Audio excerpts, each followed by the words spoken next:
శ్రీ గురుభ్యో నమః. శ్రీ మహాగణాధిపతయే నమః. ఇక కుంభరాశి.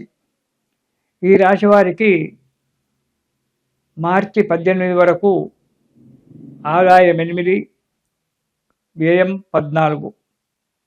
మార్చి 19 నుండి ఆదాయం 2, వ్యయం 8. ఈ రాశి వారికి మే 25 వరకు గురువు 5వ ఇంట ఉంటాడు.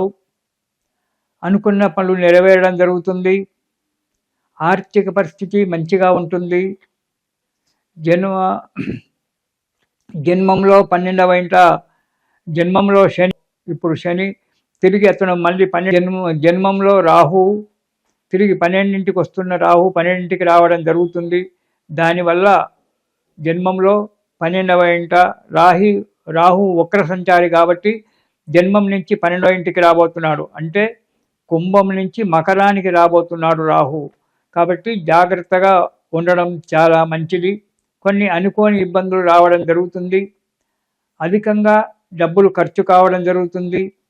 వృధాగా శ్రమ పడడం, కానీ దానికి ఈ పని కాదు అని చెప్పి తెలిసి కూడా దాని గురించి చాలా కష్టపడము, దానివల్ల శారీరకంగా ఆర్థికంగా కూడా నష్టపోవడం అనేటువంటి జరుగుతూ ఉంటుంది. కాబట్టి జాగ్రత్తగా అవసరం. మే 26 నుంచి గురువు 6వ ఇంటికి రావడం వల్ల, ధనస్థానంలో శని ఉండడం వల్ల హెచ్చరించినటువంటి ఒక కార్యక్రమాలు, ఏ కార్యక్రమం చేయాలని చెప్పి మీరు మనసులో తలుచుకున్నారో ఆ కార్యక్రమం నెరవేరకపోవడము, ఎప్పుడు చీకు చింతలతో కాలం గడపడము, విసుగుతో ఉండడము, కోపం పెరిగిపోవడము, ఎదుటివారు చెప్పినటువంటి ఒక మాట వినకపోవడము, అహం అనేటువంటిది పెరిగిపోవడము, దీనివల్ల మీకు ఇబ్బందులు ఏర్పడతాయి.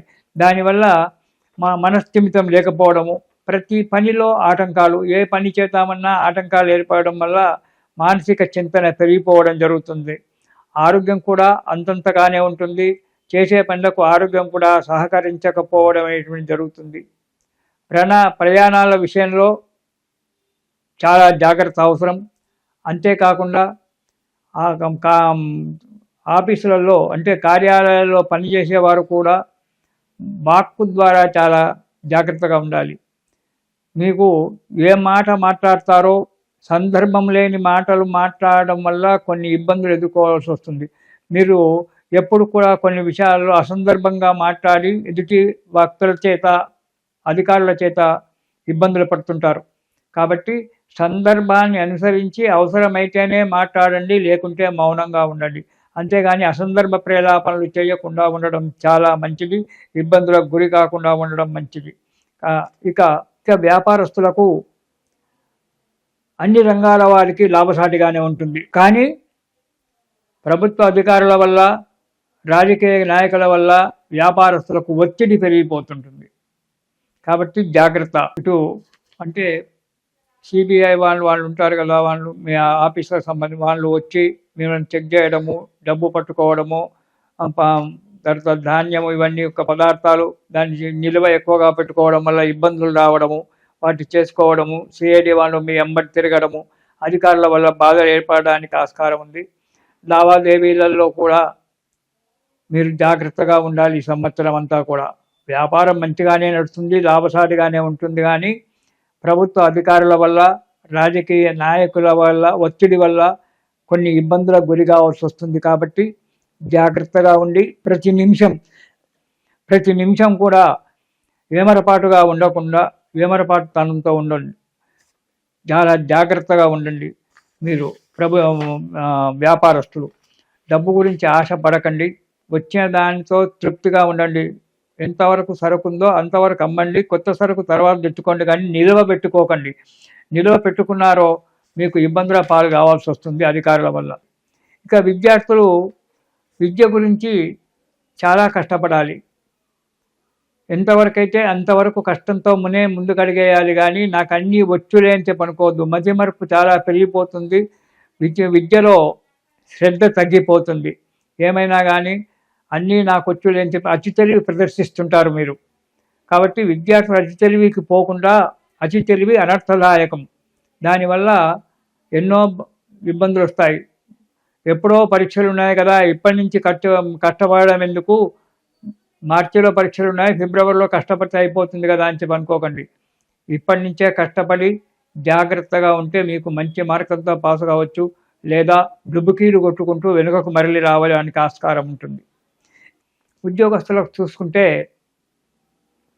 స్థానచలనం, బదిలీలు కావడము, ఎక్కడ బదిలీ అవుతున్నామో తెలియకపోవడము, అది మనకు నచ్చకపోవడము,